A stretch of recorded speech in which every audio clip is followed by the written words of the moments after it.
इस स्लाइड में हम जानेंगे अभिवृत्तियों के बारे में, रुचियों के बारे में व उनके अलग अलग मूल्यांकन के बारे में।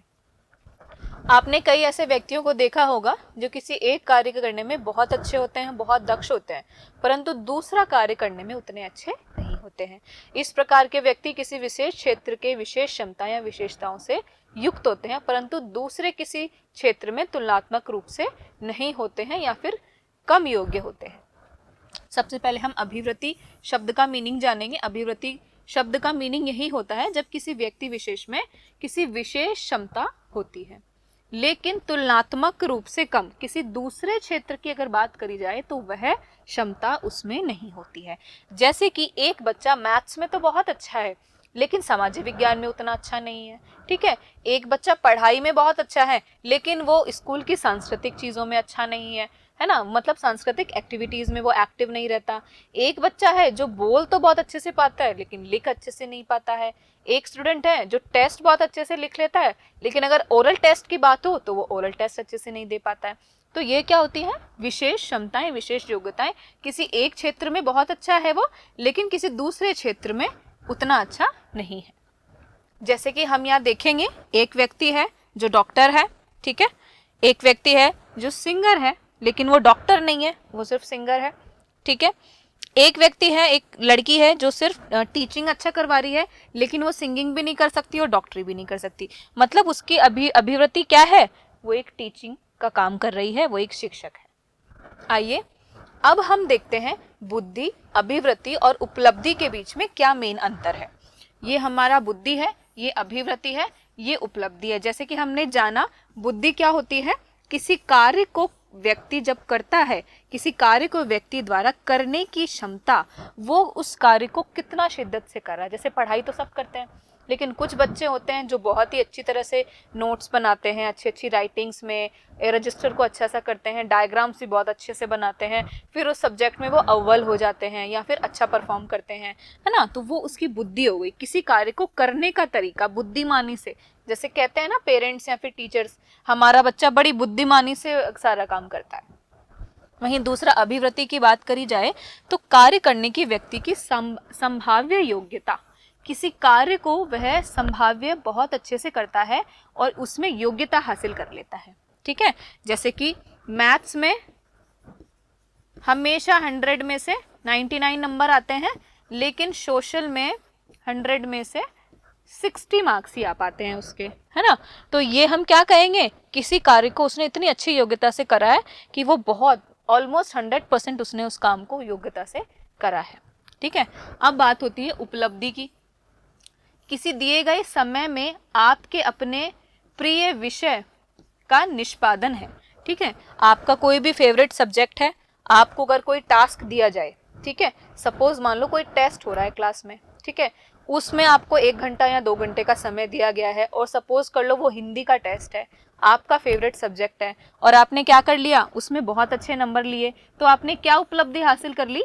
आप क्लास में फर्स्ट, सेकंड, थर्ड या कोई भी रैंक आपने हासिल करा, आपने उसको बहुत अच्छे से किया, बहुत अच्छे नंबर आपके आए, तो यह आपकी क्या हो गई? उपलब्धि हो गई। अभिवृत्ति परीक्षणों का प्रयोग व्यवसाय के क्षेत्र में सफलता का पूर्वानुमान लगाने के लिए किया जाता है, जैसे कि लिपिकीय अभिवृत्ति व संगीत अभिवृत्ति, ठीक है। अगर आप स्कूल में, कॉलेज में संगीत में बहुत अच्छे हो, अपनी पढ़ाई भी कर रहे हो साथ साथ, लेकिन संगीत में आपकी विशेष रुचि है और संगीत में आपने क्लासेस लेना भी स्टार्ट कर दी है, उस स्किल को आपने सीखना शुरू कर दिया है, ठीक है, वो कौशल आप सीख गए हो, तो अब वो क्या बन सकता है? आपका व्यवसाय। वह चीज अब आपकी व्यवसाय बन सकती है और इसमें सबसे ज्यादा सफलता प्राप्त कर सकते हो, ठीक है। सपोज करिए आप 12th क्लास में हैं या फिर आप 10th क्लास में हैं, आपको मैथ्स बहुत अच्छी आती है, तो जब अब आप बड़े होके अब आप नेक्स्ट क्लास में जब आप जाओगे 11th क्लास में, है ना, या फिर सपोज कीजिए आप 12th क्लास के बच्चे हैं और आपको ग्रेजुएशन करनी है और आप मैथ्स में बहुत अच्छे हो, परफेक्ट हो, एकदम फुल में से फुल मार्क्स आते हैं, तो आपका व्यवसाय क्या होना चाहिए? या फिर आप किस सब्जेक्ट में पढ़ाई एक्स्ट्रा, एक महाविद्यालय कौन से सब्जेक्ट्स के लिए आप करना चाहेंगे? ग्रेजुएशन किसके लिए करना चाहेंगे? मैथ्स के लिए, उस सब्जेक्ट के लिए जिसमें आप बेस्ट हैं, वह सब्जेक्ट जिसमें आप सबसे ज़्यादा स्कोर करते हैं, वही सब्जेक्ट आप करेंगे और वही आपका सफल व्यवसाय भी बन सकता है। लिपिकीय अभिवृत्ति, आप लिखने में एक्सपर्ट हो, है ना, तो इसको भी आप अपना व्यवसाय बना सकते हो। अगला पॉइंट, व्यवसायिक रुचि परीक्षण कागज पेंसिल परीक्षण होते हैं जो व्यक्ति की रुचि का पता लगाने और विभिन्न व्यवसायों के सफलता से उनका मिलान करते हैं। ठीक है, जो भी परीक्षण व्यवसायिक से संबंधित होते हैं, ठीक है, एक बच्चे का, एक स्टूडेंट का या किसी भी व्यक्ति का अगर हमें ऐसा परीक्षण करना हो कि उसकी किस सब्जेक्ट में व्यवसायिक रुचि होगी, अगर हमें यह जानना हो तो उसके लिए क्या जरूरी है? सबसे पहले कागज और पेंसिल। ठीक है, क्योंकि व्यवसाय तो ऐसी चीज है जहाँ पढ़ना लिखना सबसे ज्यादा इंपॉर्टेंट है, चाहे वो कैसा भी व्यवसाय हो, चाहे वहाँ छोटा मोटा हिसाब क्यों ना होता हो या बड़ी से बड़ी किताबें क्यों ना पढ़ती हो। ठीक है, जो व्यक्ति की रुचि का पता लगाते हैं और विभिन्न व्यवसायों में सफलता में उनका मिलान करते हैं, उसकी रुचि चेक करी जाती है। पहले क्या चेक किया जाता है कि वो किस फील्ड में इंटरेस्ट है, कौन से सब्जेक्ट में इंटरेस्ट है, उसे कौन सी कला अच्छी से आती है, कौन सा और स्किल उसे आता है। यह सब पता लगाने के बाद में विभिन्न व्यवसायों में क्या करा जाता है? उसका मिलान करवाया जाता है। फिर पता लगाकर, गणना कर कर, मापन कर कर उसे एक व्यवसाय बताया जाता है, एक या दो या तीन, कि भाई इसमें वह अपना लक या फिर अपने आप को, अपनी रुचि को, अपना पूरा ध्यान कॉन्सेंट्रेट कर सकता है और उस व्यवसाय को प्राप्त भी कर सकता है। आइए जानते हैं व्यक्तित्व की प्रकृति के बारे में। आलपोर्ट जो कि एक वैज्ञानिक थे, उन्होंने 1937 में व्यक्तित्व को परिभाषित करा।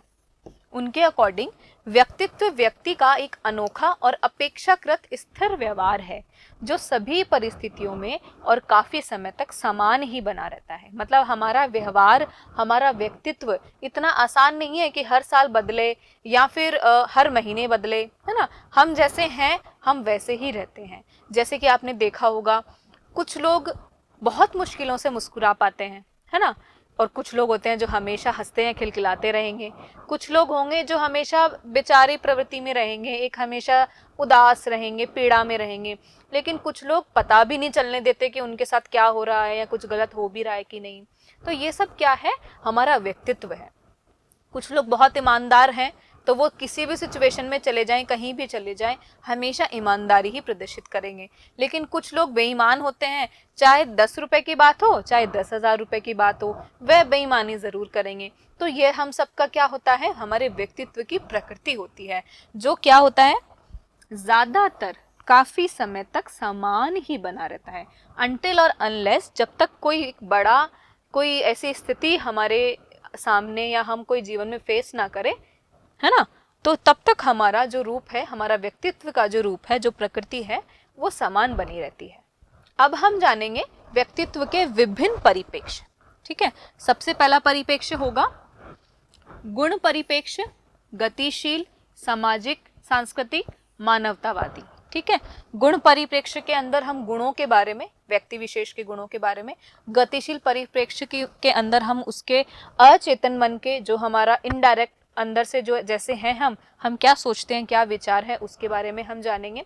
ठीक है, सामाजिक सांस्कृतिक, हम समाज से क्या सीखते हैं, समाज से क्या अवलोकन करते हैं, संस्कृति से हम क्या सीखते हैं, ये हम जानेंगे। मानवतावादी जो मैन मेड है, जो मानवीकृत चीजें हैं, उसके बारे में हम इसमें जानेंगे।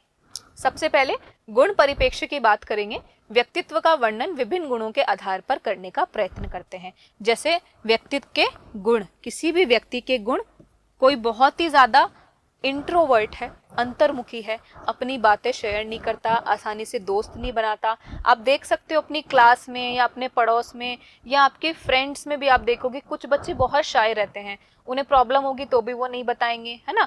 कुछ बहिमुखी होते हैं, कोई थोड़ी सी बात पे चिल्ला देते हैं, किसी का थोड़ा सा ही आप कुछ कर दोगे तो वो बहुत ज़्यादा चिल्लाते हैं या बहुत ज़्यादा हल्ला करते हैं। तो कई लोग बहुत बहिमुखी, है ना, बहुत ही बोल्ड होते हैं, एक्सट्रोवर्ट होते हैं, और अंतर्मुखी लोग इंट्रोवर्ट होते हैं, है ना। तो ये इंट्रोवर्ट और ये एक्सट्रोवर्ट होंगे ये लोग, और ये क्या है? हमारी पर्सनालिटी के गुण है ना। तो हर एक व्यक्ति के अपने अपने गुण होते हैं। तो अभी हम इन दो गुणों की बात कर रहे हैं। दूसरा है गतिशील परिप्रेक्ष्य। अचेतन आवश्यकताओं, द्वंद्वों और विकास की पूर्व अवस्थाओं पर, जीवन पर प्रभाव की ओर हमारा ध्यान खींचता है। हमारे मन में क्या चल रहा है, ठीक है, हम क्या चाहते हैं, हमारे सपने क्या है और हम किस अवस्था में हैं, ये सब चीजें हमारे अचेतन मन में होती हैं।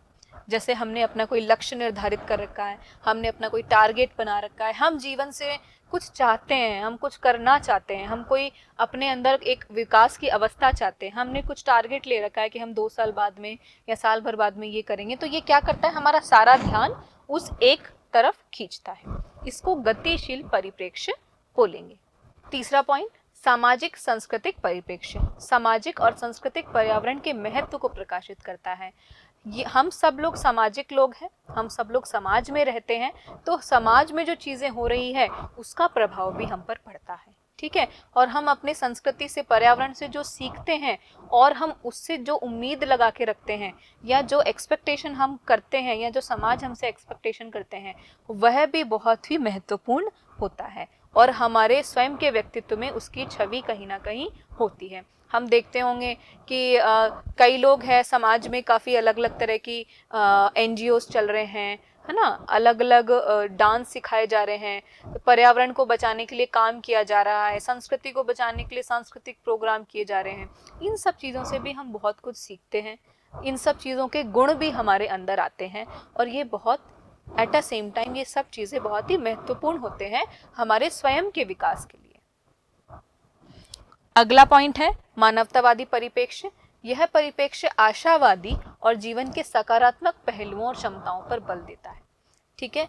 हम कितने पॉजिटिव हैं, हम कितना ध्यान करते हैं, हमारी क्षमताएं कितनी हैं, हमारे जीवन में चाहे कितनी भी प्रॉब्लम्स आ जाए या नेगेटिविटी आ जाए, फिर भी हम सकारात्मक रहने की कोशिश करते हैं, हमेशा मोटिवेटेड रहते हैं और अपने आप को विकसित करने की कोशिश करते हैं। यही मानवतावादी परिप्रेक्ष्य का महत्वपूर्ण पहलू है।